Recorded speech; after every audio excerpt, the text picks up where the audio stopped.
So I'm going to show you three ways to basically couple our sleeves. And the first one is the solvent welding method. And this method is going to make the bonding permanent. So only use this method if you're planning on not taking the sleeves apart from the tube. So here's the tube, here's the sleeve. Now, there are times when you don't want to ever take it apart. For example, if it's going to be part of a coupling that's going to be permanent and the other part of the coupling you can take out.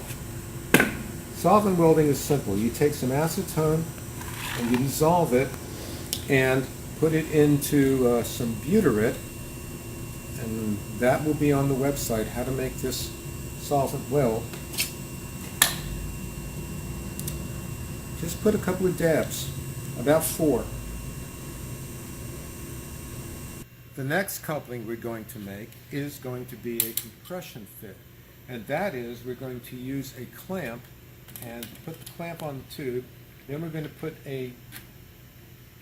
inside the sleeve, we're going to put another tube and we're going to clamp it. That one is obviously easy to get apart. But you can't just clamp the tube and have it stick. You are going to have to make some slices for axial slits. You can make it on a bandsaw or you can make it on a table saw. Just remember, the larger the kerf, the more pressure you're going to have when you make the clamp. And I'm going to do that and then we'll return.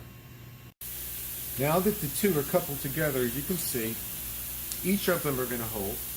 And a few little tricks along the way that sometimes if you want, you can put a gasket behind your worm clamp or your T-clamp. That'll give it a little extra hold if necessary. But here it is. That's the permanent way on this side. Then you have a way that you can remove your clamp and your tube on this side. And that's how we can use clear, transparent sleeves to couple the tubing. And I said I was going to do 3 methods. The third is really just the second. And instead of doing 4 axial slits, you can do 1 radial slit. Make sure you got a good kerf in there so you have enough to clamp.